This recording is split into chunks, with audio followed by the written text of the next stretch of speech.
இன்னொன்று முக்கியமாக குறிப்பிட வேண்டியது என்னென்னு நீங்கள் பார்க்க வேண்டியது, இதில் பர்மிஷன் கேட்டது காலையில் 3லேருந்து மதியம் 3லேருந்து 10 மணி வரைக்கும் தான் பர்மிஷன் அந்த இடத்துக்கு கேட்டிருந்தது. அந்த தமிழக வாழ்வுரிமை கட்சி ட்விட்டரில், அவங்க ஹெட் குவார்ட்டர்ஸ் ட்விட்டரில் 12 மணிக்கு வருவாருன்னு போட்டிருந்தாங்க. 11 மணிலேருந்து உங்களுக்கு கூட்டம் வர ஆரம்பிச்சிருக்கு. கடைசியாக இவர் வரும்போது 7:40. ஆமாம், தமிழ் வெற்றி கழகம் தான். என்ன, கடைசியாக இவங்க வரும்போது 7:40 ஆகிடுச்சு. அதனால் காலையில் 11-12லேருந்து சேர்ந்த கூட்டம் அங்கேயே இருந்தது. அவங்களுக்கு போதுமான அளவு தண்ணி, சாப்பாடு இதெல்லாம் இருக்காது இந்த வெயில் நிலைமையில். அது ஒரு முக்கியமான பாயிண்ட்டு. இதில் வந்து யாரையும் குறை சொல்கிறதுங்கிறத விட ஃபேக்ட், நம்ம சொல்ல வர்றது எல்லாமே வந்து ஒரு factual position. Twitter handle 12 o'clock வராங்கிறதுனால மக்கள் வந்துக்கிட்டே இருந்தாங்க. ரெண்டாவது பாயிண்ட் நீங்கள் பார்க்கணும் என்னென்னா, அவர் வரும்போது வரவேற்பு ஒரு இடத்துல நடக்குது, அங்கேருந்தே கூட்டம் பின்னாடியே வருது. அங்கேருந்து கூட்டம் வரும்போதே ஊருக்குள்ளே ரொம்ப கஷ்டப்பட்டு போலீஸ் தான் அழித்து கொண்டு வராரு.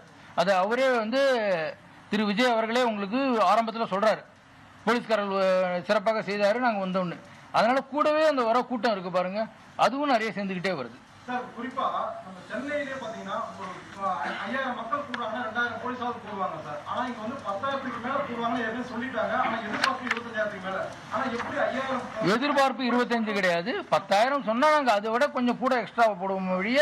இதற்காக வேண்டி நம்ம வந்து கரெக்ட் எஸ்டிமேட் அவங்களுக்கு வந்து கால்குலேஷன் போட முடியாது. இதுக்கு தான் நம்ம கண்டிஷன் போடும்போது ஒன்றாவது முக்கியமான கண்டிஷனு, கட்சி தொண்டர்கள் ஒத்துழைத்து அவர்களை சீராக அழைத்து வைத்து சீராக அமர்த்த வேண்டும்ங்கிறது ஒரு கண்டிஷன் போடுறோம். ஏன்னா அவங்க தான் ஆர்கனைஸ் பண்ணும்போது இதெல்லாம் கொண்டு வரணும்னு.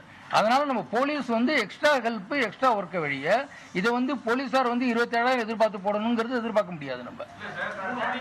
சரி, அடுத்து ஏங்க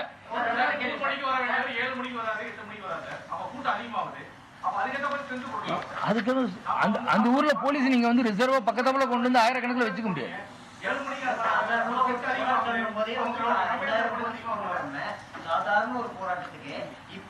இது வந்து நாமக்கல், கரூர், இது நாமக்கல், கரூர் எல்லா ஊருக்கும் அவர் வந்து வண்டியில் போயிட்டு இருக்கிறாரு. எல்லா இடத்துலையும் நடக்கிறது தான். இதே நாமக்கல்ல அன்னைக்கு நடந்திருக்கு, நம்ம பந்தோபஸ்து கொடுத்துருக்குறோம். அதனால இது எதனால நடந்ததுங்கிறது விசாரணைக்குள்ளது. அதை பற்றி நம்ம இப்போ பேச முடியாது. அதுக்கு ஒன்மேன் ஹானரபிள் ஜஸ்டிஸ் தலைமையில் போட்டிருக்கிறாங்க.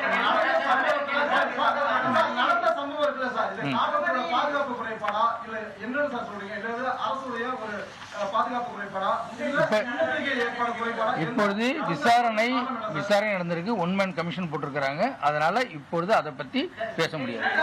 ലോകത്തെവിടെയായാലും ഏത് സമയത്തും 24 വാർത്തകളും ഓഗ്മെന്റഡ് റിയാലിറ്റി പാക്കേജുകളും എക്സ്പ്ലെയിനറുകളും വിശദമായി കാണാൻ ഞങ്ങളുടെ യൂട്യൂബ് ചാനൽ നിങ്ങൾക്ക് സബ്സ്ക്രൈബ് ചെയ്യാം.